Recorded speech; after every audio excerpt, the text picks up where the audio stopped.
Dear sir, professors, scholars, researchers, and my friends from the media, good morning to you all. All of us know what we mean by divariance in plain terms. It's a kind of bonus. You buy your shares in industry and expect the industrialists to pay you your good dividends. Quite similarly, when we speak of demographic dividends, we mean the dividend that the people of a nation will contribute to the nation. All of us are aware of the nature of our workforce in India.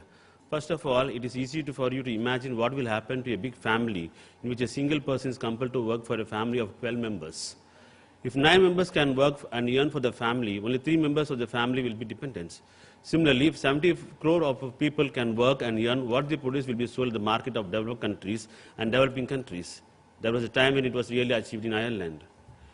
Now I shall say a few words about what we call workforce. All the men and women who fall into the age group of 18 to 65 can work hard and earn both for the family and for the nation. Imagine a workforce consists of men and women in the age group of 18 to 65. All of them do not belong to the labor force, even though we use the word work. Take, for example, our young engineers who were trained for the IT sector. I shall refer to an argument in which 2 eminent sons of India were engaged. Apart from facing the challenge of mediocrity, the incompetence of the India workforce, the members of the industrialist conclave are worried about the problem more deeply than others. First of all, finding jobs for all the skilled labor. I hate to intervene, Dr. Lakshmana. Since you have 5 to 7 minutes, okay. I would suggest that, and since it's a combined session, the time is precious. Okay. Just say the salient points, and I'm sure your presentation can be mailed to people. Definitely. So, which is not highly promising, it's a problem that is related to unfavorable demographics. And panelists is Ramudari remarked that only 5% of India's labor force is estimated to have had any formal training must be carefully considered. Professor David Bloom is a well-known demographer. He has made a prophetic utterance that the theory of population dividend, which he has put forward, says that decrease or increase in the fertility rates will change the ratio of dependents, the size of workforce, and the chances of making economic progress.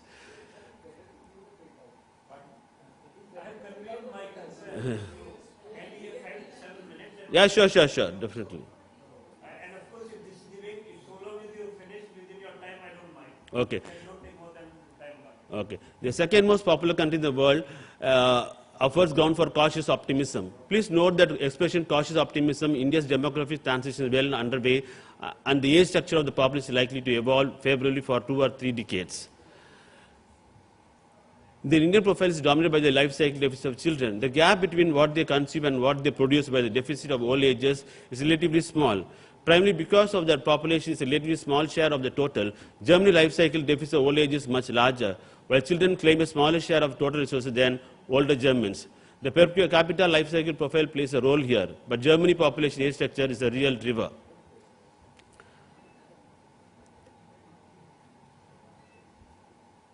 Demographers refer to the number of workers divided by the total population as a support ratio. The more people there are of working age in a population, the higher the income per person, other things equal supporting roles. Until recently, support ratios were rising in the most low and high income countries, which added to the economic growth. But population aging means support ratios are now declining in high income countries in the coming decades. Many poorer countries will also begin to experience declining support ratios. The picture will help you to imagine the workforce of a nation carrying within its shoulders the responsibility of supporting those who cannot do any productive work. There are many senior professors who deliver scholarly lectures at universities. There are many senior thinkers who offer valuable advice to industrialists. Clayton Christensen is one of them. The pyramid of workforce, especially in different fields, who contribute for the nation and families. David Bloom's prediction increase the fertility rates, increase in the workforce. Adverse effect increase in poverty, and an asset to a nation. Aging professors or scientists are not a burden to the nation. It's not coming. The youth force must be guided by the experts.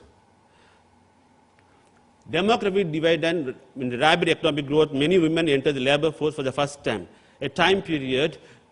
Number of smaller families increase, rise in income, and rise in the life expectancy rate. Bloom also suggests some possibility of increasing in the divorce rates, postponement of marriages, and single-person households. Reason for demographic occurrence. East Asia benefit from knowledge, experience, and technology of this country which had passed through demographic transition. The poorest country in Europe became the richest. India surpassed China as the world's largest country by 2025. The urgency arises from the small window of opportunity. All countries should plan for the demographic dividend while population is young.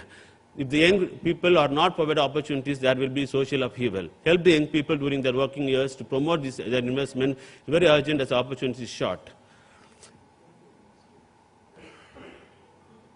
At the point of intersection, India will catch up with China, but China population will decrease due to the child policy, one-child policy. The decline graph of the population of China. And an important question, will India be able to provide food and water and satisfy the people's energy needs? Dr. Prabhu, you have 1 minute to conclude. Yeah. India population is 2025 will be 1.692 billion.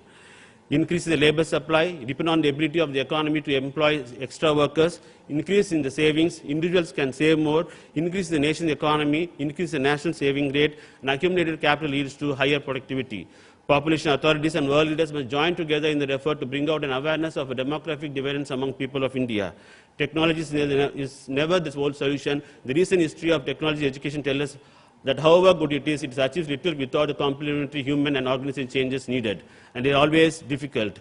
And lastly, I would like to tell you that it is neither possible to be optimistic nor wise to be pessimistic after having analyzed the present situation. Once I would like to emphasize the need to concentrate. Hope will all share with my feelings. I really thank eminent scholars who have taken up the discussion of the most urgent problem, which will real solution must be found in the nearest future. Thank you.